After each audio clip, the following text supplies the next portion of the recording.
तो आज विशेष दिन है। हमारे संप्रदाय के एक महान आचार्य श्रील नरोत्तम दास ठाकुर का आज आविर्भाव तिथि है। श्रील वृंदावन दास ठाकुर अपनी जो रचना है चैतन्य भागवत में जब चैतन्य महाप्रभु का गुणगान करना शुरू करते हैं तो कहते हैं, पुनः भक्त संगे प्रभु पदे नमस्कार, जिभाय स्फुरुक गौर चंद्र अवतार। तो वो कहते हैं कि मैं बारंबार चैतन्य महाप्रभु के जो संगी हैं या चैतन्य महाप्रभु के जो भक्त हैं उनके चरणों की वंदना करता हूँ ताकि मेरे जीवा से चैतन्य महाप्रभु का जो गुणगान है वो उचित रूप से निकल सके। तो उसी प्रकार से कोई व्यक्ति तभी किसी महान आचार्य का गुणगान कर सकता है जब वास्तव में उसके ऊपर श्रीमान नित्यानंद प्रभु की जो कृपा है वो हो गई है। तो ऐसे ही चैतन्य महाप्रभु के महान संगी श्रील नरोत्तम दास ठाकुर का अपना एक विशेष स्थान है। क्योंकि नरोत्तम दास ठाकुर स्वयं ही अपनी रचना प्रार्थना में कहते हैं एक गीत में कि जब इस संसार में कोई महान भगवत भक्त अवतरित होता है तो सर्वाधिक जो आनंद की अनुभूति है वो पृथ्वी देवी को होती है। वो अपने उस गीत में कहते हैं, ठाकुर वैष्णव पद अवनीर सुसंपद, कि ये जो वैष्णव ठाकुर है वो वास्तव में पृथ्वी की असली संपदा है, उस पृथ्वी का असली धन है या पृथ्वी का एक अमूल्य रत्न है जिसका वर्णन स्वयं चैतन्य महाप्रभु ने चैतन्य चरितामृत में किया है। जब हरिदास ठाकुर इस धराधाम को छोड़कर जा रहे थे तो हरिदास ठाकुर ने कहा कि हे प्रभु, आपको इतना दुख नहीं होना चाहिए, मैं ये जगत से जा रहा हूं, मेरी मृत्यु हो रही है, बल्कि मैं एक तुच्छ जीव हूं और आपके पास तो इतने बड़े बड़े भक्त हैं और मेरे जैसा एक निम्न तुच्छ नीच व्यक्ति चला भी जाता है तो आपको क्या दुखी होने का कोई कारण नहीं है। मानो इस संसार में इतने असंख्य जीव हैं और एक चींटी मर जाती है तो किसी को कोई फर्क नहीं पड़ता। उसी प्रकार से मेरी स्थिति है। लेकिन चैतन्य महाप्रभु कहते हैं कि हरिदास ऐसा नहीं है। हरिदास ठाकुर के लिए चैतन्य महाप्रभु कहते हैं कि कृष्ण की मेरे ऊपर अपार कृपा हुई थी जिसके कारण आप जैसे भक्त का संग मुझे प्राप्त हुआ था, लेकिन अभी आप जैसे महान भक्त के संग से मैं वंचित हो रहा हूं तो इसलिए मैं बहुत अधिक दुखी हो रहा हूं। और चैतन्य महाप्रभु ने कहा कि रत्न शून्य हैल में देनी, क्योंकि आप जैसा भक्त एक अमूल्य रत्न के समान है और आप चले जाओगे तो ये पृथ्वी एक रत्न को खो रही है। तो मानो चैतन्य महाप्रभु ये समझा रहे हैं कि जो भगवान के भक्त हैं वो ये पृथ्वी की असली शोभा है, पृथ्वी के असली आभूषण कृष्णा के डिवोटीज हैं जब वो विचरण करते हैं इस पृथ्वी पर। इसलिए पृथ्वी देवी कहती है, कई पुराणों में वर्णन आता है कि मैं आनंदित हो जाती हूं जब वैष्णवगण मेरे ऊपर चलते हैं, नाचते हैं, विचरण करते हैं। तो उसी प्रकार से भगवान के जो भक्त हैं उनका एक बहुत ही महत्वपूर्ण स्थान है इस संसार में। क्योंकि श्रील प्रभुपाद एक तात्पर्य में लिखते हैं कि इस संसार को किसी ने पर्पस या उद्देश्य किसी ने प्रदान किया है तो वो है कृष्ण के डिवोटीज।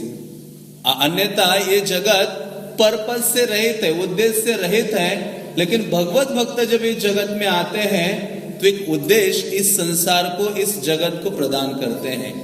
तो इसलिए आज ऐसे महान आचार्य का गुणगान करने का प्रयास करेंगे जो चैतन्य महाप्रभु को अति प्रिय थे।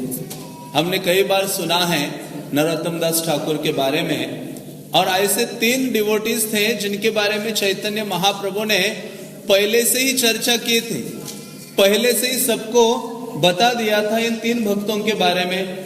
एक तो थे सर्वप्रथम श्रीनिवास आचार्य जिनके बारे में स्वयं चैतन्य महाप्रभु ने बोला था, और दूसरा डिवोटी थे श्रील नरोत्तम दास ठाकुर जिनके बारे में स्वयं चैतन्य महाप्रभु ने सबको अवगत कराया था। और तीसरे डिवोटी कौन थे?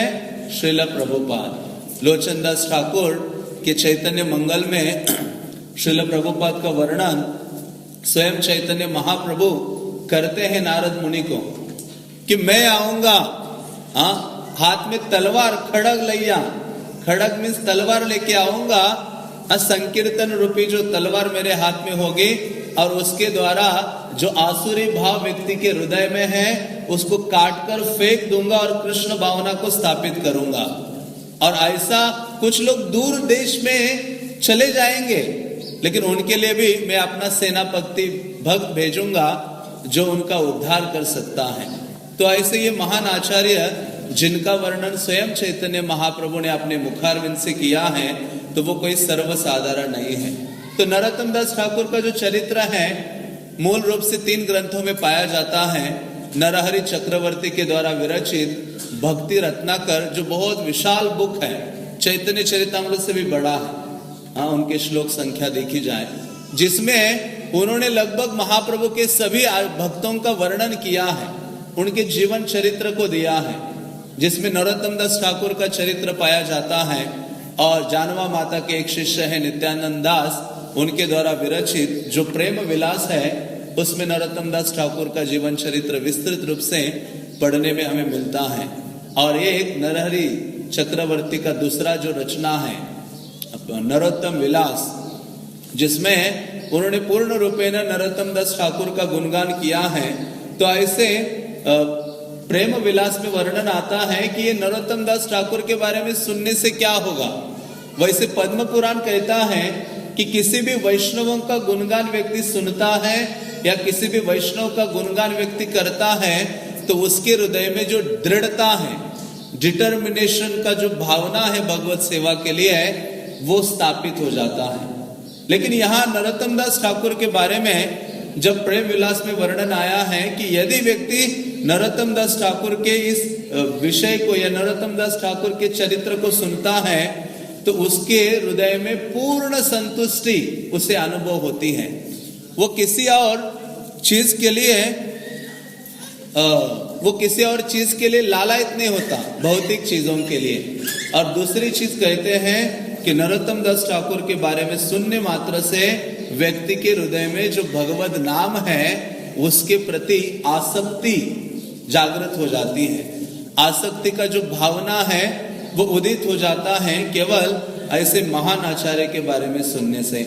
तो हम प्रयास करेंगे कुछ समय के लिए नरोत्तम दास ठाकुर का जो चरित्र है ग्रंथों में बहुत विशद रूप से पाया जाता है, संक्षिप्त रूप में हम उसको श्रवण करने का या चर्चा करने का प्रयास करेंगे। तो श्री चैतन्य महाप्रभु जब संन्यास ग्रहण करते हैं कटवा में केशव भारती से, और संन्यास ग्रहण करने के बाद चैतन्य महाप्रभु अवंती ब्राह्मण का भाव अपने हृदय में धारण करके, बहुत दीनहीन का भाव धारण करके महाप्रभु चैतन्य कहते हैं कि मुझे तो वृंदावन जाना है और वृंदावन जाकर भगवत सेवा में दृढ़ हो जाना है। तो ऐसे चैतन्य महाप्रभु ने सोचा और संन्यास लेकर निकल ही पड़े वृंदावन की ओर। लेकिन वृंदावन की ओर जा रहे थे, लेकिन नित्यानंद प्रभु बहुत ही चमत्कारिक पर्सनैलिटी है। उन्होंने उनको वृंदावन बोल बोल के कहाँ लेके आ गए, उनको शांतिपुर लेके आ गए। और महाप्रभु ने देखा वृंदावन तो चला गया दूर, लेकिन मैं अभी शांतिपुर पहुंचा हूं। तो चैतन्य महाप्रभु के हृदय में वृंदावन जाने की जो इच्छा है वो अति तीव्र थी। चैतन्य महाप्रभु शांतिपुर आए और अपनी माता के आदेश से उन्होंने अपना निवास स्थान चूज कर लिया। चैतन्य महाप्रभु निवास करने लगे जगन्नाथपुरी में। लेकिन फिर भी जो वृंदावन जाने की लालसा है वो चैतन्य महाप्रभु के हृदय में तीव्र थी। फिर चैतन्य महाप्रभु दक्षिण भारत जाते हैं, दक्षिण भारत से आते हैं, और फिर उसके बाद चैतन्य महाप्रभु कहते हैं अपने संगियों को, मुझे वृंदावन जाना है। तो वृंदावन के लिए महाप्रभु निकले, लेकिन उनका ये बहाना था, चैतन्य महाप्रभु का ये बहाना था वृंदावन जाने का। लेकिन वो उनका अंतरंग कारण क्या था, अपने विशेष 2 डिवोटीज को मिलना चाह रहे थे। चैतन्य महाप्रभु जगन्नाथपुरी से वृंदावन निकले तो हर कोई भक्त उनके साथ जाने के लिए तत्पर था। सब अपनी सेवाएं छोड़कर, इवन गदाधर पंडित ने टोटा गोपीनाथ की सेवा कहते तिलांजलि देता हूं ऐसी सेवा को, मैं निकल जाता हूं, आपके साथ जाना चाहता हूं, जहां आप है वहां ही वृंदावन है, वहीं टोटा गोपीनाथ है। तो ऐसे गदाधर पंडित भी कटक तक वहां तक पहुंचते हैं। वहां एक विशेष घाट है, गड़गड़िया घाट, जहां भक्त लोग आज भी जाते हैं, वहां स्नान करते हैं। और उसी स्थान से गदाधर पंडित वापस आ गए थे। तो चैतन्य महाप्रभु आगे निकले अपनी यात्रा के लिए, लेकिन महाप्रभु ने सोचा कि मैं बंगाल से होते हुए जगन्नाथपुरी जाऊंगा, वृंदावन जाऊंगा। उनके लिए इजी वे दूसरा था, लेकिन जानबूझ के वो बंगाल से गए। उन्होंने कहा मैं गंगा दर्शन करना चाहता हूं, स्नान करते हुए चला जाऊंगा गंगा का। तो ऐसे चैतन्य महाप्रभु वृंदावन के लिए निकले। तो निकलते निकलते चैतन्य महाप्रभु नवद्वीप आते हैं। वहां से फिर चैतन्य महाप्रभु रामकेली पहुंचते हैं। रामकेली पहुंचने के बाद चैतन्य महाप्रभु वहां अपने दो सेनापति भक्त, एक रूप गोस्वामी और दूसरे सनातन गोस्वामी को मिलते हैं। वहां उनको तमाल वृक्ष के नीचे दीक्षा दे देते हैं। और चैतन्य महाप्रभु कहते हैं कि मेरी यात्रा का प्रयोजन पूर्ण हुआ। मैं तो वास्तव में इसलिए आया था कि ये दो भक्तों से मैं मिलूं, रूप गोस्वामी से और सनातन गोस्वामी से। तो चैतन्य महाप्रभु वहां से आगे बढ़ते हैं और वहां नजदीकी एक गांव है कनाई नटशाला, जो आज भी है, जहां इस्कॉन का सेंटर है। तो कनाई नटशाला में चैतन्य महाप्रभु गए और वहां जाकर गंगा के उस पार देखने लगे। और चैतन्य महाप्रभु वहां ही बैठ गए। उन्होंने कहा मैं यहां से हिलूंगा नहीं अभी। तो नित्यानंद प्रभु कहते कि हे प्रभु, आपने तो जगन्नाथपुरी छोड़ा, नवद्वीप छोड़ा, सन्यास भी ले लिया, केवल कहां जाने के लिए? वृंदावन जाने के लिए।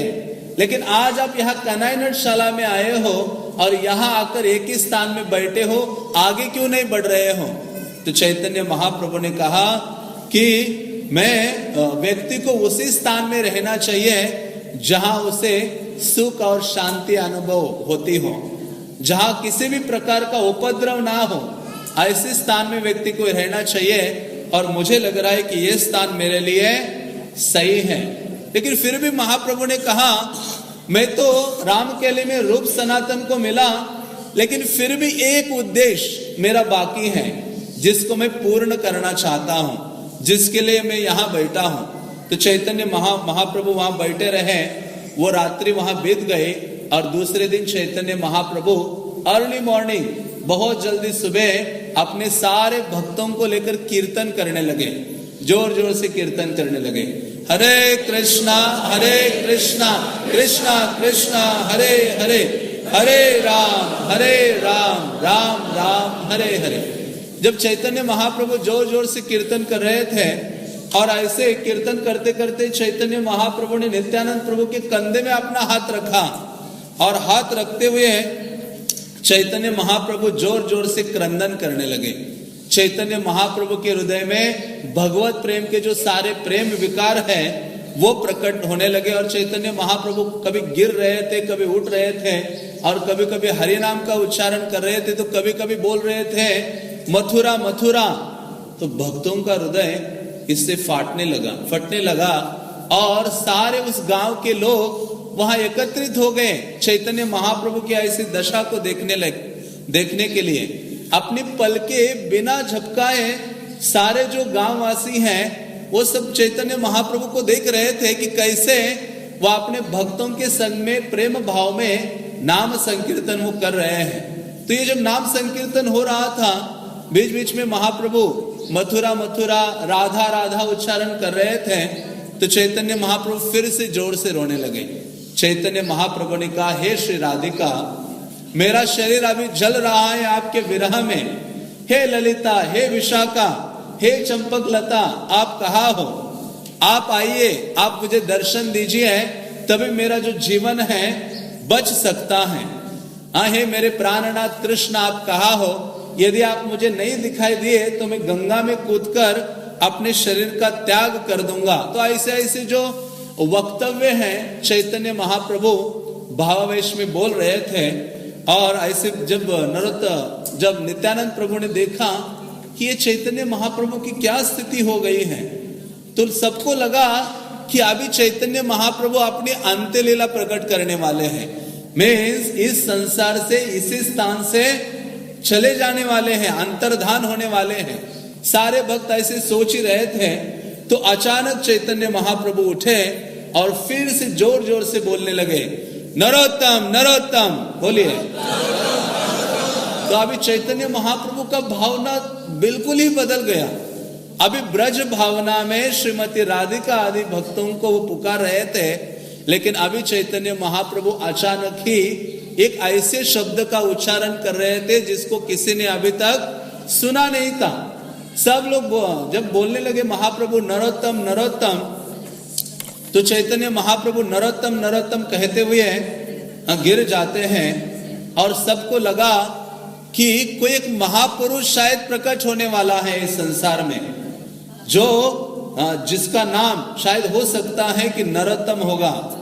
तो ऐसा करके जब ऐसा सब सोच ही रहे थे, तो चैतन्य महाप्रभु उठते हैं, नित्यानंद प्रभु का आलिंगन करते और इतना अश्रुपात करते हैं कि वहां वर्णन आता है कि नित्यानंद प्रभु का सारा शरीर भीग गया था उनके अश्रुपात से। तो ऐसे चैतन्य महाप्रभु नरोत्तम नरोत्तम का उच्चारण करते जा रहे थे, तो नित्यानंद प्रभु ने कहा कि हे प्रभु, हमें समझ में नहीं आ रहा है ये नरोत्तम नरोत्तम आप क्यों उच्चारण कर रहे हो। हम तो आपके मुख से हरे कृष्णा सुनते हैं, लेकिन आज आप क्या बोल रहे हो, नरोत्तम नरोत्तम। तो जब नित्यानंद प्रभु ने ये पूछा, तो चैतन्य महाप्रभु बोलने लगे। चैतन्य महाप्रभु कहते हैं कि हे नित्यानंदा, मैंने सन्यास लेकर नवद्वीप को छोड़ा और यहां आकर नीलाचल में जगन्नाथपुरी में मैं निवास कर रहा हूं, लेकिन मेरे हृदय में एक बहुत बड़ी एक इच्छा है, मुझे एक डर है। क्या डर है हे नित्यानंदा, जब तक तुम हो तब तक ये जो कृष्ण भावना का प्रचार है वो कभी रुकेगा नहीं, या इस संसार से कृष्ण प्रेम कभी अप्रकट नहीं होगा। लेकिन मैं सोचता हूं कि जब आप भी नहीं रहोगे और मैं भी नहीं रहूंगा, तो ये जो आंदोलन मैंने शुरू किया है कृष्ण भावनामृत का, ये कृष्ण प्रेम वितरण का, ये आगे कैसे बढ़ेगा, इसकी चिंता चैतन्य महाप्रभु को थी। तो चैतन्य महाप्रभु बोलने लगे कि इसी कारण से देख रहे हो उस नदी के पार एक विलेज है गडेरहाट, जो राजशाही डिस्ट्रिक्ट में आता है। वहां एक गांव है खेतुरी। चैतन्य महाप्रभु अपने हाथ का इशारा करते हुए नित्यानंद प्रभु को कहा कि देखो वो ऐसा स्थान है, जो भी व्यक्ति उस स्थान में एक बार जाएगा तो वहां से वापस आने की उसकी इच्छा हृदय में कभी नहीं होगी, वो हमेशा के लिए खेतुरी में रह जाएगा। तो चैतन्य महाप्रभु ने कहा कि देखो ये वो स्थान होगा, आगे चलकर एक महान भक्त यहाँ प्रकट होगा, जो हम दोनों जाने के बाद ये जो कृष्ण भक्ति का प्रचार ये डिवोटी करेगा, जो यहाँ प्रकट होगा।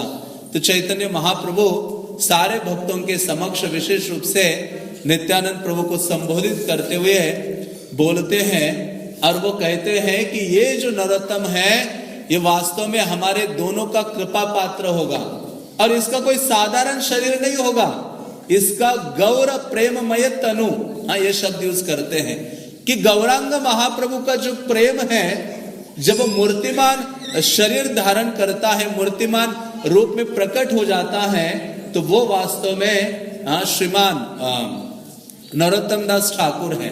तो ऐसे चैतन्य महाप्रभु नरोत्तम दास ठाकुर के बारे में बोलते हैं और वो कहते हैं कि वास्तव में है नित्यानंद प्रभु, तुम्हारा जितना अनुराग मेरे प्रति है उतना ही अनुराग उस नरोत्तम का मेरे प्रति होगा। और वो आगे चलकर ऐसी कीर्तन विधि प्रकट कराएगा कि आज तक किसी ने ऐसे कीर्तन को नहीं सुना होगा। उस कीर्तन को सुनकर पत्थर और जो लकड़ी है वो पिघल जाएगी, ऐसे चैतन्य महाप्रभु बोल रहे थे। तो नित्यानंद प्रभु बहुत आनंदित होते हैं और चैतन्य महाप्रभु कहते हैं कि मुझे उस भक्त के लिए जो मेरा ये प्रेम है वो स्टोर करके रखना है मुझे, क्योंकि जब वो आगे आएगा तो उसको ये प्रेम प्राप्त होना चाहिए और वो आगे चल के उसका वितरण करेगा। तो चैतन्य महाप्रभु और नित्यानंद प्रभु वहां ही पद्मा नदी है, हाँ, जो गंगा जब बहती है एक शाखा बांग्लादेश में तो उसको पद्मा कहते हैं। तो वो पद्मा नदी में चैतन्य महाप्रभु नित्यानंद प्रभु के साथ जाते हैं और जाते ही बहुत उसमें तरंगे उठने लगती हैं और स्वयं ही पद्मा नदी खड़ी हो जाती है, हाँ, चैतन्य महाप्रभु की सेवा करने के लिए। हाँ, तो चैतन्य महाप्रभु वास्तव में अपना जो प्रेम है वो नरोत्तम दास ठाकुर के लिए पद्मा नदी के पास रख रहे थे कि आगे चलकर नरोत्तम उस प्रेम को धारण करेगा और इसका वितरण सारे संसार में करेगा। तो पद्मावती जो पद्मा नदी है वो मूर्तिमान रूप में खड़ी हो जाती है और वो बोलती है, पद्मावती बोले प्रभु करो निवेदन, के मने जाने वो कारण नाम नरोत्तम। तो चैतन्य महाप्रभु पहले तो उसे कहते हैं कि आप क्या करो, इस प्रेम को स्वीकार करो और इसको रखो, आगे चलकर तुम नरोत्तम दास ठाकुर को दो। तो पद्मावती कहते कि बहुत सारे लोग मुझ में आते स्नान करने, मैं कैसे पहचानूंगी कि कौन है वो नरोत्तम। हाँ, जब उसने ये प्रश्न किया तो चैतन्य महाप्रभु कहते हैं, जाहर परशे तुम्हें अधिक उथालिबा से नरोत्तम प्रेम तारे तुम्हें दिबा।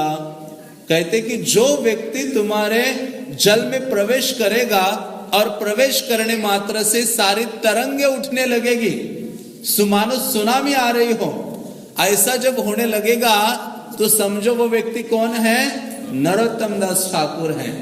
हाँ, तो ये पद्मावती जो भगवत प्रेम दिव्य प्रेम को अपने पास धारण करती हैं और उसको आगे चलकर नरोत्तम दास ठाकुर को देने के लिए तत्पर हो जाती हैं। तो फिर चैतन्य महाप्रभु वापस वहां से आ जाते हैं नीलाचल और फिर नित्यानंद प्रभु को भेजते हैं कि तुम नवद्वीप जाओ और प्रचार करो। हाँ, किसका प्रचार करो, कृष्ण का प्रचार करो। लेकिन नित्यानंद प्रभु बहुत चतुर हैं, वो कृष्ण के अलावा और एक व्यक्ति का प्रचार करते हैं। वो कौन है, गौरांग महाप्रभु। इन्होंने कहा जा रहे देखो तारे को हो कृष्ण उपदेश, लेकिन ये कृष्ण के उपदेश के अलावा किसका उपदेश इंट्रोड्यूस करते साथ साथ, चैतन्य महाप्रभु का। ये नित्यानंद प्रभु की विशेषता है। पहली बार नित्यानंद प्रभु ने गौर उपदेश या गौरांग महाप्रभु के उपदेश अपने प्रचार में शुरू किए और उन्होंने कहा भी कि जो गौरांग महाप्रभु का नाम लेता है वो वास्तव में मुझे क्या करता है, खरीद लेता है, मैं उस व्यक्ति का हो जाता हूं।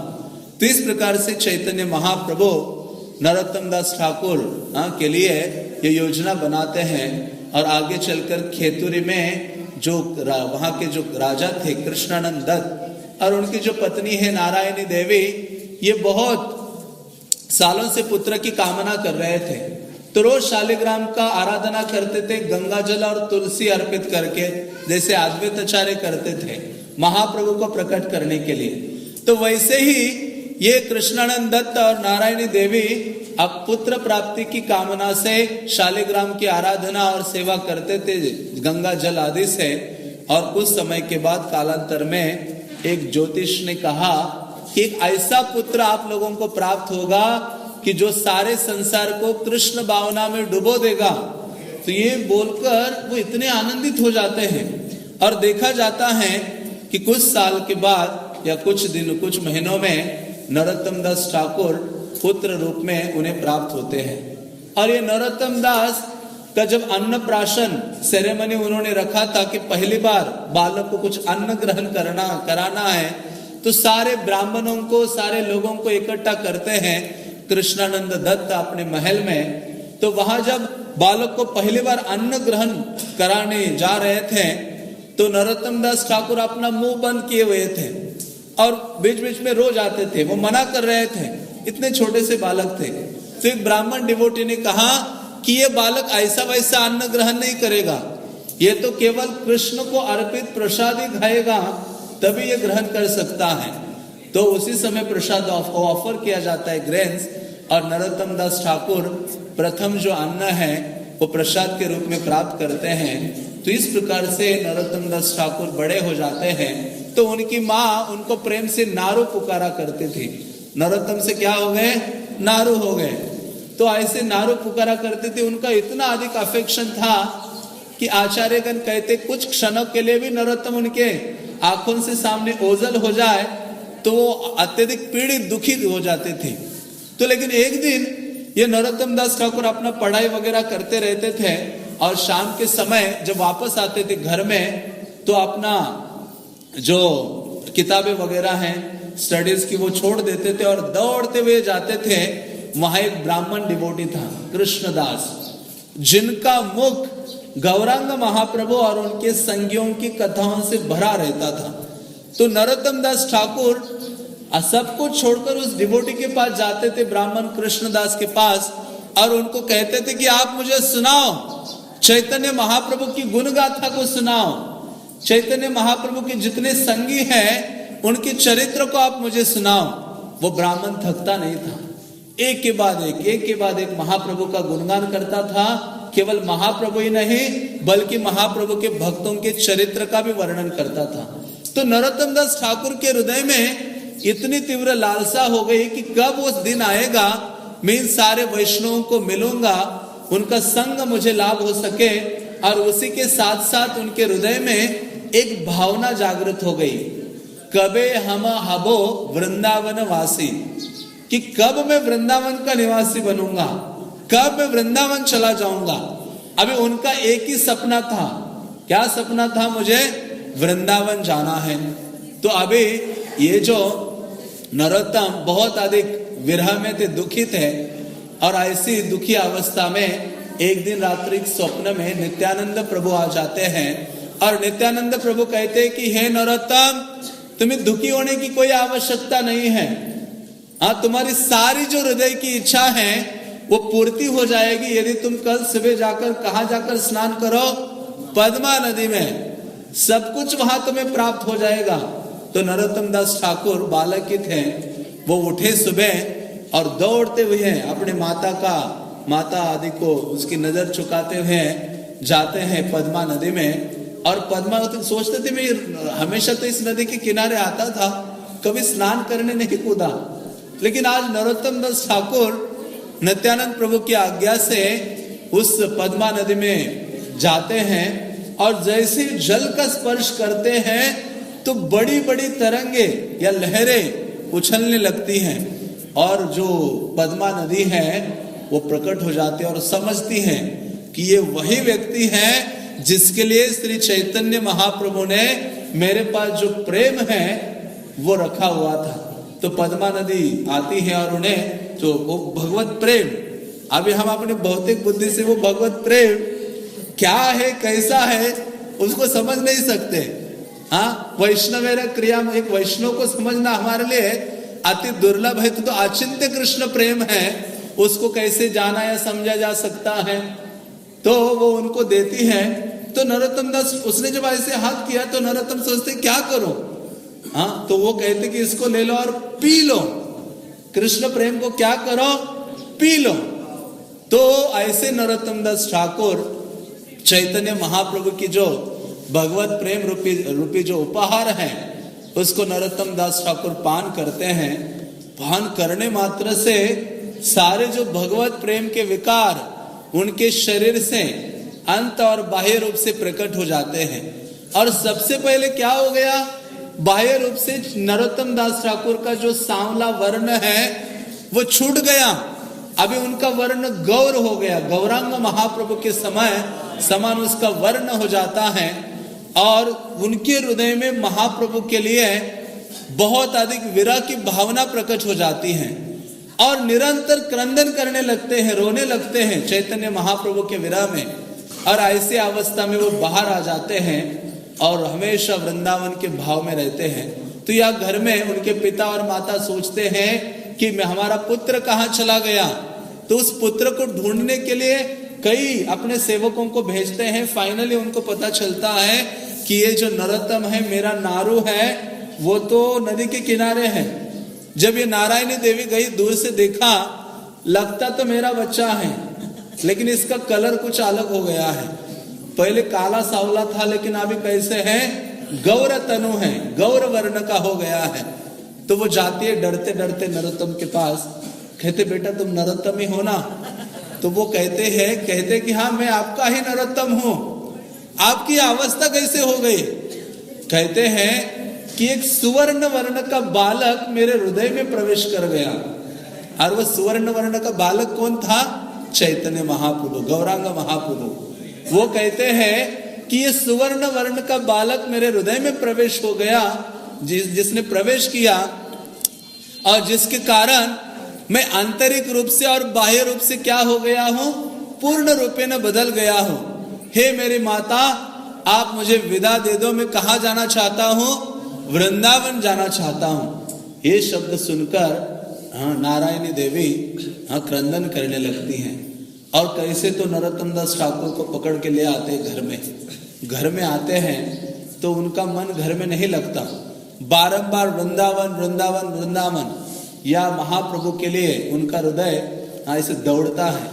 तो देखा कि लगा कि ये कुछ विपरीत आचरण कर रहा है, तो उनके पिता ने एक ओझा को बुलाया। लगा कि इसके भूत की बाधा हो गई है, अब ये भूत उतारना होगा।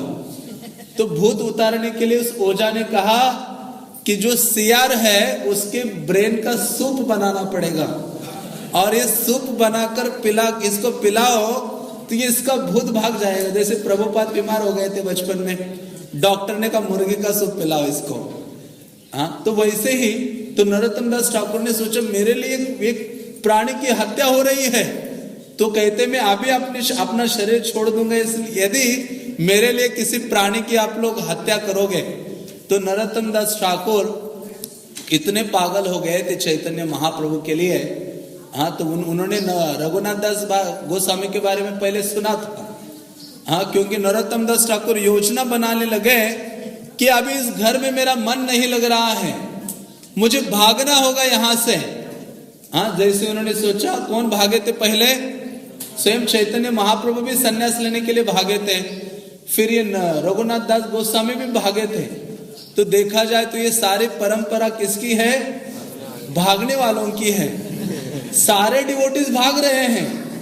हाँ, इसलिए रघुनाथ दास गोस्वामी के फादर, रघुनाथ दास गोस्वामी के माँ को कहते हैं कि चैतन्य चंद्र बातुल हैया चे जहारे, कि जो चैतन्य चंद्र का के लिए पागल हो गया है उसको कोई भी इस संसार में बांध के नहीं रख सकता।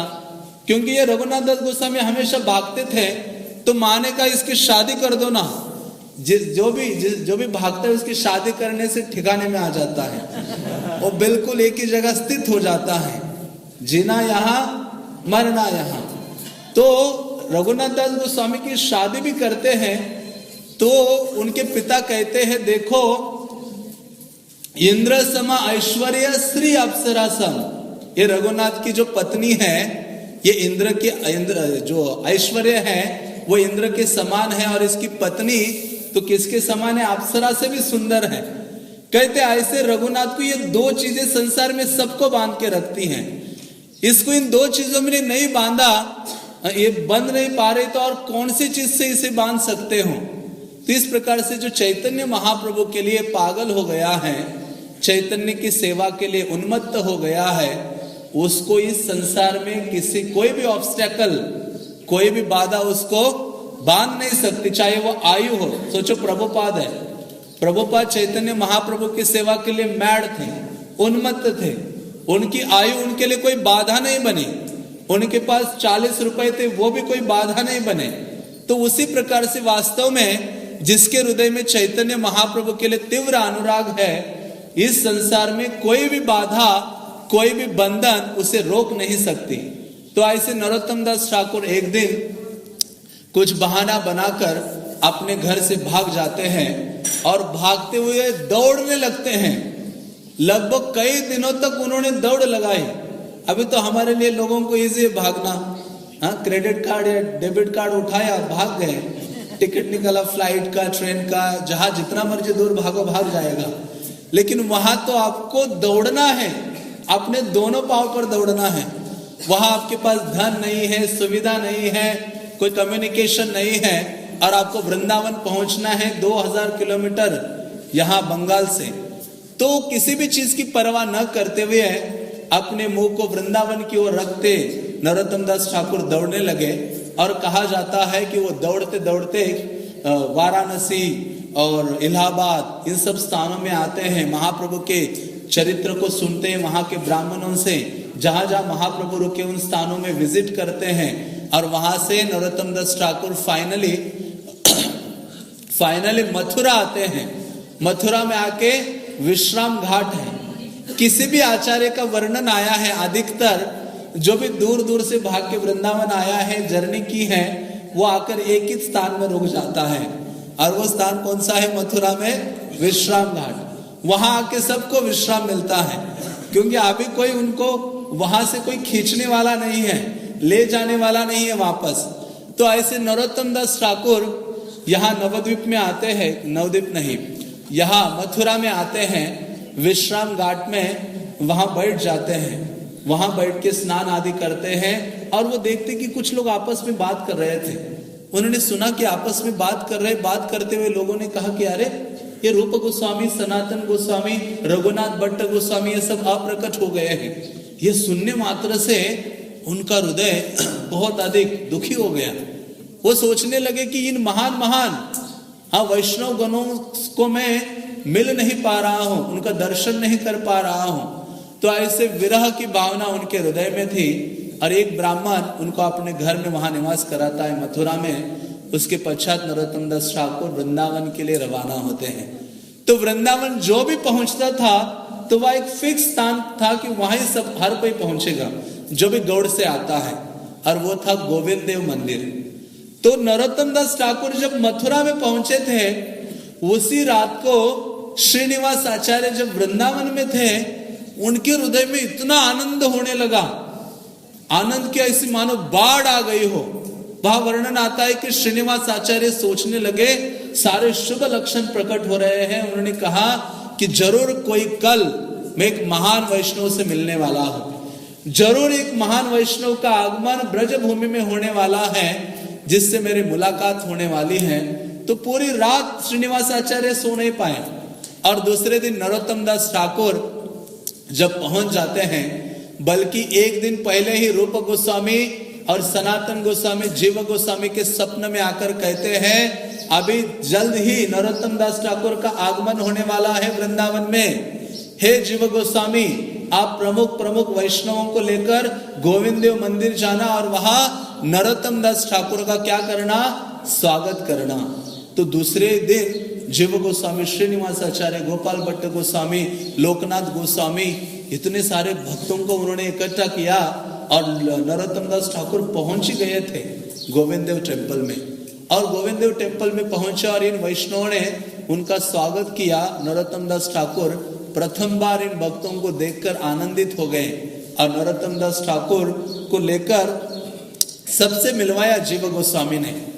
और इस प्रकार से नरोत्तम दास ठाकुर वहां रहे वृंदावन में। लेकिन वृंदावन में वो अपनी एक इच्छा पूर्ति करना चाहते थे, क्योंकि चैतन्य महाप्रभु ने कहा कि तुम वृंदावन जाओ और वृंदावन जाकर लोकनाथ गोस्वामी का शेल्टर लो, लोकनाथ गोस्वामी का आश्रय लेकर भगवत भजन करो, लोकनाथ गोस्वामी से दीक्षा स्वीकार करो। तो जब ये लोकनाथ गोस्वामी के पास गए और उन्होंने कहा कि आप मुझे अपना शिष्य स्वीकार कीजिए, लोकनाथ गोस्वामी कहते अरे तुम तो महाप्रभु के कृपा पात्र हो, तुम्हें महाप्रभु ने प्रेम दे दिया, दीक्षा लेने की क्या आवश्यकता है? ऐसा शेल्टर लेके भजन करने की क्या आवश्यकता है? नरोत्तम दास ठाकुर कहते हैं आपके वचन सही हैं, लेकिन स्वयं महाप्रभु ने आज्ञा दी है, मैं उस आज्ञा की अवहेलना नहीं करना चाहता, बल्कि चैतन्य महाप्रभु स्वयं भगवान है, फिर भी उन्होंने ईश्वरपुरी का आश्रय लिया, उनसे दीक्षा स्वीकार की। तो आप मुझे आश्रय दीजिए। लोकनाथ गोस्वामी मना कर रहे थे। लोकनाथ गोस्वामी कहते हैं मैं योग्य नहीं हूं आपको शिष्य के रूप में स्वीकार करने के लिए। तो नरोत्तम दास ठाकुर बहुत अधिक दुखी हो गए और वो सोचने लगे कि किस प्रकार से मैं लोकनाथ गोस्वामी को प्रसन्न करूं। जिसके द्वारा उनकी कृपा मुझे प्राप्त हो जाए। हाँ, तो इस प्रकार से फिर नरोत्तम दास ठाकुर लोकनाथ गोस्वामी की एक सेवा करने लगे। लोकनाथ गोस्वामी रोज मॉर्निंग समय में, सुबह के समय में अपना बाह्य कार्य करने के लिए जाते थे, मल आदि त्यागने के लिए, और वापस आ जाते थे। तो वो जो स्थान जहां वो अपना शौच कर्म आदि करते थे, शौच कार्य, नरोत्तम दास ठाकुर एक झाड़ू लेते थे, उस स्थान को साफ करते थे और वह फ्रेश मिट्टी वगैरह रखते थे, सारा क्लीन करते थे। तो ऐसे कई दिन बीते, रोज लोकनाथ गोस्वामी आते थे उस स्थान में, अपना बाह्य कार्य करते थे, बाह्य कर्म, और फिर चले जाते थे। उन्होंने सोचा कि अरे मैं जब रोज आता हूँ देखता हूँ कि ये स्थान हमेशा साफ रहता है, तो वो सोचने लगे कौन ये कार्य कर रहा है। एक दिन लोकनाथ गोस्वामी छुप जाते हैं झाड़ियों के बीच में, और वो देखते हैं कि ये तो लोकनाथ है, ये नरोत्तम है जो राजकुमार है, कृष्णानंद दत्त का पुत्र है। तो ऐसे लोकनाथ नरोत्तम दास ठाकुर झाड़ू लगाते थे और झाड़ू को अपने छाती में लगाकर क्रंदन करते थे कि हा लोकनाथ, हे लोकनाथ प्रभु, आप मेरे ऊपर कृपा कीजिए, आपके चरणों का मुझे आश्रय प्रदान कीजिए, ताकि श्री चैतन्य महाप्रभु की सेवा और उनकी जो कृपा है मुझे प्राप्त हो सके। तो इस प्रकार की भावना नरोत्तम दास ठाकुर के हृदय में थी, और ऐसा सेवा का एटीट्यूड था जिसको देखने मात्र से लोकनाथ गोस्वामी का हृदय पिघलता है, और उनको लेकर आलिंगन करते, और वो कहते आपको ये आप कैसे ये करते हो ये सब कार्य। वो ले आते हैं और कहते अभी मैं तुम्हें दीक्षा दे देता हूँ। उनको ले आते हैं उनके जो विग्रह है विनोदी लाल, और वो कहते कि नरोत्तम आप जाओ और स्नान करके आ जाओ। स्नान करके आते हैं वो। दीक्षा का वर्णन बहुत विशद वर्णन आता है प्रेम विलास ग्रंथ में, कैसे दीक्षा दी, क्या क्या आदेश दिए। तो लोकनाथ गोस्वामी ने कहा कि मैं आपको दीक्षा प्रदान करता हूँ, और उनको दीक्षा देते हैं नरोत्तम दास ठाकुर को लोकनाथ गोस्वामी। तो लोकनाथ गोस्वामी के पहले और आखिरी शिष्य थे, एक ही शिष्य उन्होंने बनाए, और वो नरोत्तम दास ठाकुर थे। इसलिए प्रभुपाद कहते हैं कि मैं हजारों हजारों फॉलोअर्स नहीं चाहता, नच तारा सहस्रशः, हजारों हजारों तारे नहीं चाहिए, एको चंद्र तमो हंति, एक ही चंद्रमा चाहिए जो तमो अंधकार को क्या करता है, दूर करता है। तो उसी प्रकार से ये नरोत्तम दास ठाकुर रूपी जो चंद्रमा, जैसा शिष्य उन्हें प्राप्त हुआ, जिसने सारे तप्तमय जो जगत है, संसार दावाग्नि से सारा जगत जल रहा है, उसको शीतलता प्रदान की है। तो ऐसे नरोत्तम दास ठाकुर उनका शेल्टर लेते हैं और सेवा करते हैं, और वो फेवरेट डिवोटी बनते हैं या स्टूडेंट बनते हैं जीव गोस्वामी के। तो उस समय ये तीनों ये भक्त श्यामानंद प्रभु, श्रीनिवास आचार्य और नरोत्तम दास ठाकुर, ये तीनों अलग अलग गुरु के शिष्य थे, लेकिन ये तीनों इतने प्रेम आदि से रहकर जीव गोस्वामी से शिक्षा लेते थे। जीव गोस्वामी से सारी चीजें उन्होंने सीखी। और नरोत्तम दास ठाकुर ऐसे आचार्य थे जिन्होंने वृंदावन में मानसी सेवा को सर्वप्रथम इंट्रोड्यूस किया, जिसके द्वारा एक दिन वो अपना ऐसे उंगली बांध के आ गए जीव गोस्वामी के पास। उन्होंने कहा आपका ये उंगली ऐसा बंधा क्यों है? कहते जल गई है। तो कहते कैसे जल गई? कहते श्रीमती राधा रानी ने स्वप्न में आदेश दिया था कि आप चंपक लता के अंदर जो चंपक मंजरी, मुझे याद नहीं कौन सी मंजरी है, चंपक मंजरी, हाँ, चंपक लता सखी के अंदर चंपक मंजरी हो, और आपकी सेवा है दूध बॉईल करने की। तो ऐसे कहते हैं कि मैं जब अपनी मानसी सेवा में श्रीमती राधा रानी के आदेश पर चंपक लता के अंदर राधा कृष्ण के लिए दूध बॉईल कर रहा था, मानसिक सेवा, और जो अत्यधिक गर्म था, उबल के गिरने वाला था, तो पतीले को ऐसे उठा के नीचे रखा मानसिक सेवा में, तो उससे क्या हो गए, मेरी उंगली जल गई है। मन में उनका हाथ उंगली सारी जल गई थी। तो ये देखकर जीव गोस्वामी आश्चर्यचकित होते हैं कि ब्रज में ऐसी मानसिक सेवा की भावना तो अब तुमने प्रकट की है। तो वो टाइटल उनको देते हैं। पहले तो श्रीनिवास आचार्य को आचार्य टाइटल उन्होंने दिया था एक विशेष पास टाइम के कारण, और अभी जीव गोस्वामी उनको एक टाइटल देते हैं। क्या टाइटल देते हैं? महाशय। राधार जे चरणाश्रय करे से ही महाशय। राधा रानी के चरण का जिसने आश्रय लिया है वो वास्तव में महाशय है। तो ऐसा महाशय जो उपाधि है ठाकुर ये उसके साथ जोड़ते हैं वो जीव गोस्वामी। तो ऐसे नरोत्तम दास ठाकुर महाशय ऐसा उपाधि से ग्रस्त, मानो कोई महान राजा हो, किंग ही लगते, उनका नाम उच्चारण करो तो ऐसे लगते महान राजा है। डिवोटी में राजा है नरोत्तम दास ठाकुर। तो ऐसे नरोत्तम दास ठाकुर उनसे शिक्षा आदि लेते हैं। एक दिन जीव गोस्वामी सोचते हैं कि अभी बहुत ग्रंथ हो गया, अभी इनका वितरण भी करना है। गोस्वामी ने इतना लिटरेचर दे दिया, अब इसका वितरण भी तो करना चाहिए। तो इन्होंने इन 3 भक्तों को चूज किया। श्रीनिवास आचार्य को मुखिया बनाया, टीम लीडर, और उन्होंने इन दोनों को कहा कि आप इन दोनों के इनके अनुगत होकर सेवा करो और चले जाओ बंगाल, गौड़ देश वहां और ओडिशा, वहां जाकर क्या करो, इन ग्रंथों का वितरण करो। तो एक बैलगाड़ी अरेंज की, 11 बॉडीगार्ड्स अरेंज किए जीव गोस्वामी ने मथुरा से, और बॉक्सेस अरेंज किए, सारे जो उनकी पांडुलिपि बुक्स है इसमें भर दी, और बड़ा उनकी जाने की तैयारी की, और उनको मालाएं वगैरह पहनाई अलग अलग विग्रहों की, और सबने जाकर इन महान महान आचार्यों से आशीर्वाद मांगा अपनी सेवा के लिए। गोपाल भट्ट गोस्वामी, लोकनाथ गोस्वामी आदि से। तो जब नरोत्तम दास ठाकुर लोकनाथ गोस्वामी के पास गए तो ये आखिरी मुलाकात थी लोकनाथ गोस्वामी से नरोत्तम दास ठाकुर की। फिर से मिले नहीं वो अपने गुरु से कभी। नरोत्तम दास ठाकुर उनके चरणों में गिरे और रोने लगे। अभी उनको इतना दुख हो रहा था कि आध्यात्मिक गुरु, अभी तो मैंने दीक्षा ली थी, अभी कुछ ही महीनों में मैं वापस जा रहा हूँ सेवा के लिए, और पता नहीं मैं वृंदावन वापस आऊंगा या नहीं। वापस आना मतलब कितना चल के आना है, अब सोचो। तो उन्होंने कहा कि आप मुझे आदेश दीजिए, बल दीजिए, कृपा दीजिए इन आचार्यों की सेवा करने के लिए। तो 2 आदेश लोकनाथ गोस्वामी ने नरोत्तम दास ठाकुर को दिए थे। एक आदेश था कि हे नरोत्तम, तुम नित्य प्रति विग्रह की आराधना करना, और दूसरा आदेश दिया कि अपना पूरा जीवन चैतन्य महाप्रभु के आंदोलन के प्रचार के लिए समर्पित कर देना। तो ये 2 आदेश वो प्राप्त करते हैं, और इन 2 आदेशों को प्राप्त करके जो नरोत्तम दास ठाकुर हैं वो निकलते हैं। कहाँ के लिए? बंगाल के लिए, श्रीनिवास आचार्य के साथ। और श्रीनिवास आचार्य ये सब आते हैं। फिर वान विष्णुपुर जो बंगाल में एक स्थान है, वहाँ विष्णुपुर आज भी आप जाते हो तो वो बिल्कुल वृंदावन लगता है।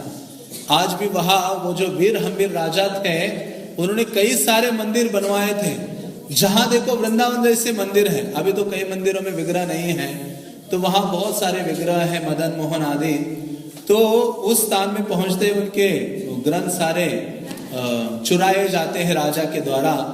तो श्रीनिवास आचार्य उनको कहते, श्यामानंद प्रभु और नरोत्तम को आदेश देते हैं कि आप लोग आगे बंगाल और उड़ीसा चले जाओ, प्रचार करो, मैं इन ग्रंथों को ढूंढने का प्रयास करूंगा।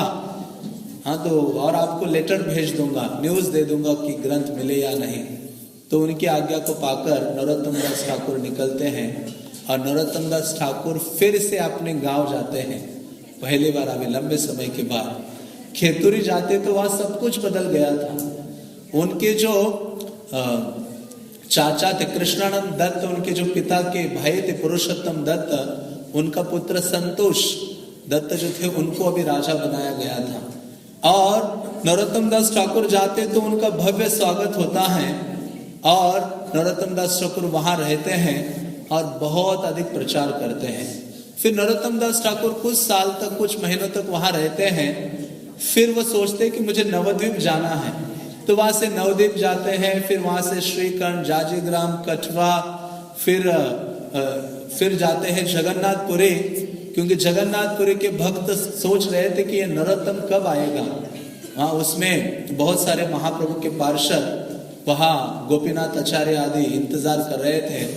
तो नरोत्तम दास ठाकुर जब जाते हैं जगन्नाथपुरी, जगन्नाथ जी का दर्शन करते हैं, और एक रात्रि में जब वहां सोते हैं तो चैतन्य महाप्रभु जगन्नाथपुरी में स्वप्न में आते हैं, और स्वप्न में आकर चैतन्य महाप्रभु उनको आदेश देते हैं स्वप्न क्या देख रहे थे नरोत्तम दास ठाकुर? स्वप्न जगन्नाथपुरी में नरोत्तम दास ठाकुर ने देखा कि रथ यात्रा हो रही है और रथ यात्रा के सामने चैतन्य महाप्रभु अपने सारे भक्तों के संग नृत्य कर रहे हैं।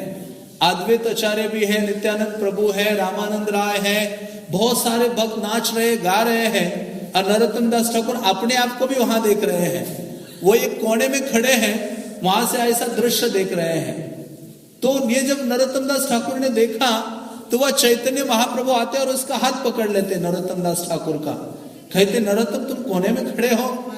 हाँ, नरोत्तम को कहते हैं नरोत्तम तुम क्या करो, वापस चले जाओ खेतुरी गौड़ देश होकर और वहां जाकर क्या करो, ये जो नई कीर्तन की विधि है तुम जाकर शुरू करो, जिसके द्वारा सारा जो जगत है मंत्र मुग्ध हो जाएगा और तुम अपने म्यूजिक और तुम्हारे कीर्तन के द्वारा, सॉन्ग्स के द्वारा क्या करो, मेरा जो मिशन है और मेरा जो उद्देश्य है इस संसार में आने का, या मेरे जो पास टाइम्स है उनका गान करो। तो ऐसा करने मात्र से तुम्हारी सारी जो चिंता है दूर चले जाएगी और तुम कृष्ण भावना का प्रचार कर पाओगे।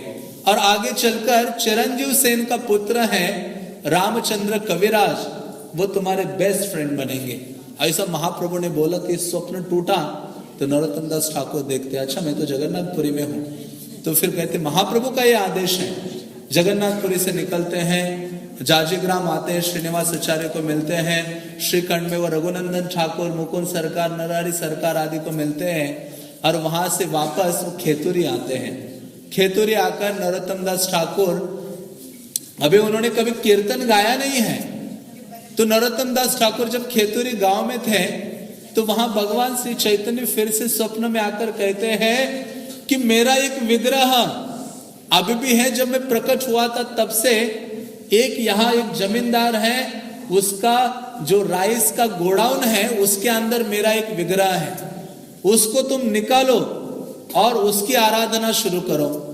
तो वो जो जमींदार था उसका बहुत बड़ा गोडाउन था राइस का, कई सालों से बंद था, क्योंकि उसमें बहुत सारे बड़े बड़े सर्प निवास करते थे। कोई भी वहां घुसने का प्रयास करता था तो सर्पों को देखने मात्र से डर के भाग जाता था।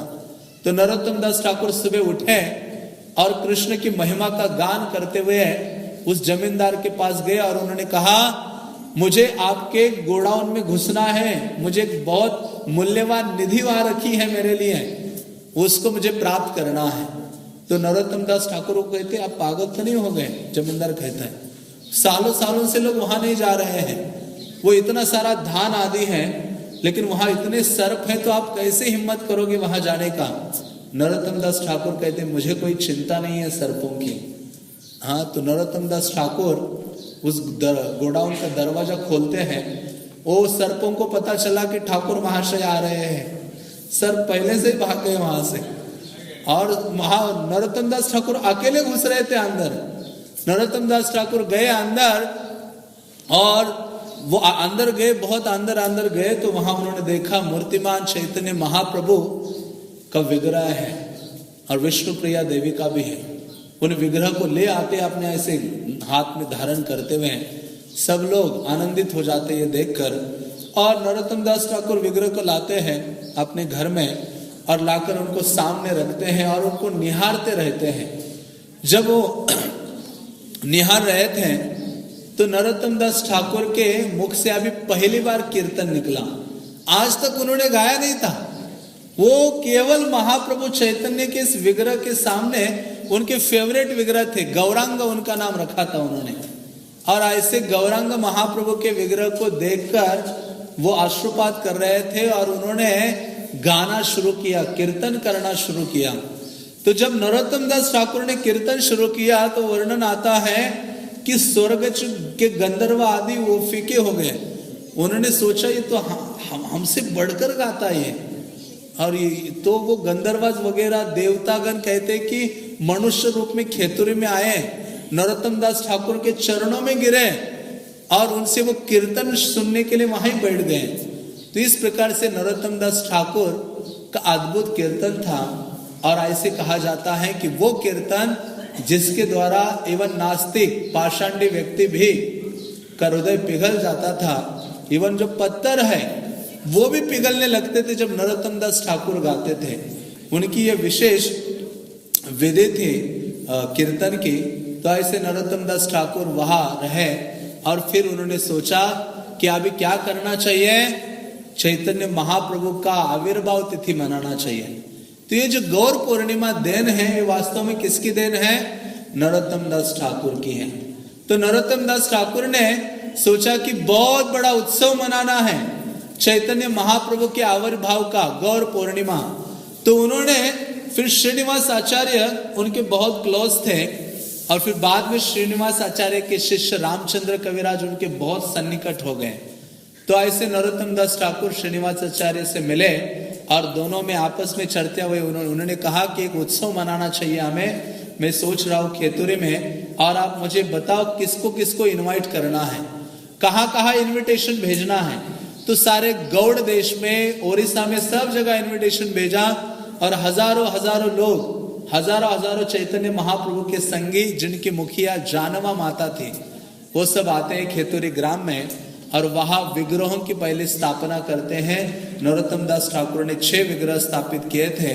गौरांग वल्लभी कांत श्री ब्रजमोहन, श्री कृष्ण श्री राधा कांत, श्री राधा रमन।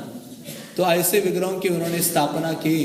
और फिर संक्षिप्त में हम वर्णन करते हैं कि उस दिन, फिर जिस दिन महाप्रभु का आविर्भाव था, तो सब लोग सुबह एकत्रित हो गए और अलग अलग भक्तों को माला चंदन आदि अर्पित किया गया और इंस्ट्रूमेंट्स की पूजा की गई। और सब ने कहा कि हे नरोत्तम, आप उठ जाइए और आप क्या कीजिए, कीर्तन कीजिए। तो नरोत्तम दास ठाकुर बहुत विनम्रता का भाव उन्होंने प्रकट किया। कहते मेरी स्थिति एक घास के तिनके के समान है। आप जैसे बड़े बड़े भक्त जो इतने उन्नत आचार्य गण है, आपके सामने मैं क्या कीर्तन करूं। लेकिन इन सब की आज्ञा को अपने शरीर सर में धारण करके नरोत्तम दास ठाकुर कीर्तन करना शुरू करते हैं। और ऐसा वर्णन आता है कि जब नरोत्तम दास ठाकुर ने कीर्तन किया तो जो कभी नहीं होने वाली चीज आज हुई थी। क्या कि चैतन्य महाप्रभु के जितने पार्षद अप्रकट हो गए थे वो पंच तत्व के सहित चैतन्य महाप्रभु सबके साथ आकर वहां कीर्तन के बीच में नाचने लगे। और ऐसा वर्णन आता है कि चैतन्य महाप्रभु ने श्रीनिवास आचार्य के गले में गला डाल के नाचा। नित्यानंद प्रभु ने नरोत्तम का हाथ पकड़ के उनके साथ डांस किया। तो ऐसे सब लोग नाच रहे थे, सारे पार्षद जो पहले अप्रकट हो गए थे। और जब नाचने लगे अचानक ये सब लोग अप्रकट हो जाते और देखते कि सारे फिर से अप्रकट हो गए। तो सब मूर्छित हो जाते हैं और एक ही डिवोटी वहां, जिसका क्या कह सकते हैं, चेत अवस्था में था, एक ही भक्त सौदा एक ठीक था, जो देखा कि सारे हजारों लोग मूर्छित हो गए, नरोत्तम दास ठाकुर आदि। तो वो उसने क्या किया, फिर सबके ऊपर पानी डाला और उन्होंने हरे कृष्ण मंत्र का उच्चारण करके सबको उठाया। श्रीनिवास आचार्य, नरोत्तम दास ठाकुर, जानवा माता आदि। तो ऐसे नरोत्तम दास ठाकुर की बहुत बड़ी देन है, बहुत कुछ है उनका वर्णन जो हमारे पूर्ववर्ती आचार्यों ने किया है। और प्रभुपाद के फेवरेट आचार्यों में से एक नरोत्तम दास ठाकुर हैं। श्रील प्रभुपाद लंदन में जब थे तो प्रभुपाद जहाँ मर्जी जाओ संसार के कोने में, हाँ, वो रोज गाया करते थे कीर्तन। तो जब लंदन में थे तो प्रभुपाद ने अपना कुर्ता उतार के रख दिया साइड में और पुरुषोत्तम उनके सेवक को कहा कि हारमोनियम लेके आ जाओ। हारमोनियम लाया। प्रभुपाद को कोई नहीं चाहिए कि आगे सुनने वाले भी होने चाहिए।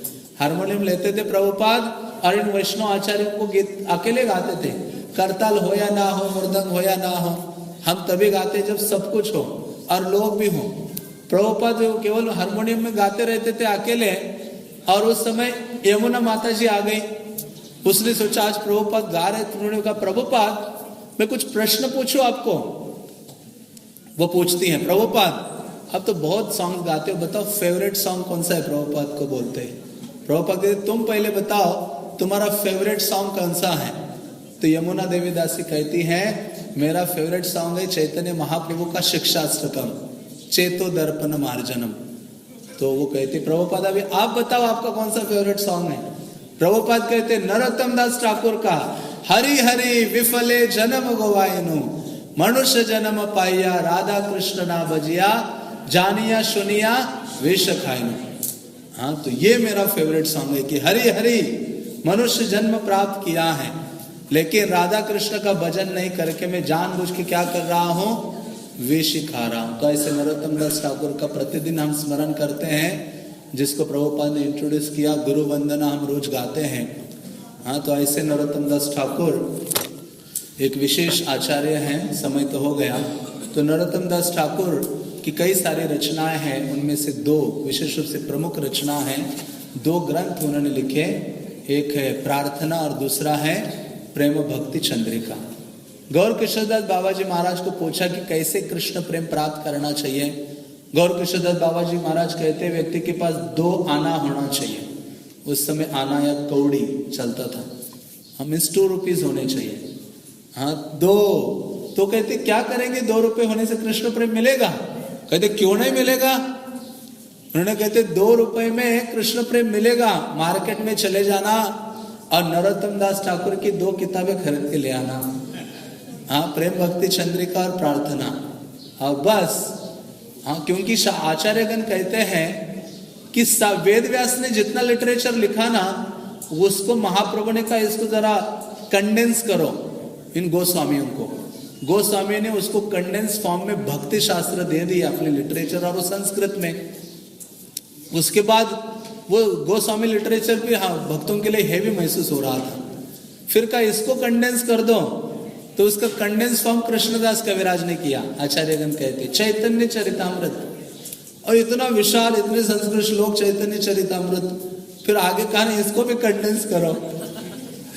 तो आगे चलकर नरोत्तम दास ठाकुर ने उसका कंडेंस फॉर्म किया, वो था प्रेम भक्ति चंद्रिका। और प्रभुपाद ने तो और कंडेंस और इजी कर दिया है। तो इस प्रकार से नरोत्तम दास ठाकुर की बहुत बड़ी देन है। भक्ति सिद्धांत महाराज कहते थे मैं छोटा था ना, तो स्कूल में जाता था और बाकी स्कूल की किताबों के अलावा 2 किताबें और पढ़ता था। डेस्क में वो स्कूल के ग्रंथ रखता था, भक्ति सिद्धांत महाराज कहते हैं, लेकिन डेस्क के नीचे जो छोटा सा जगह था उसमें 3 किताबें रखता था। एक था प्रेम भक्ति चंद्रिका, एक प्रार्थना और चैतन्य भागवत। इन तीनों को छुप छुप के पढ़ता था।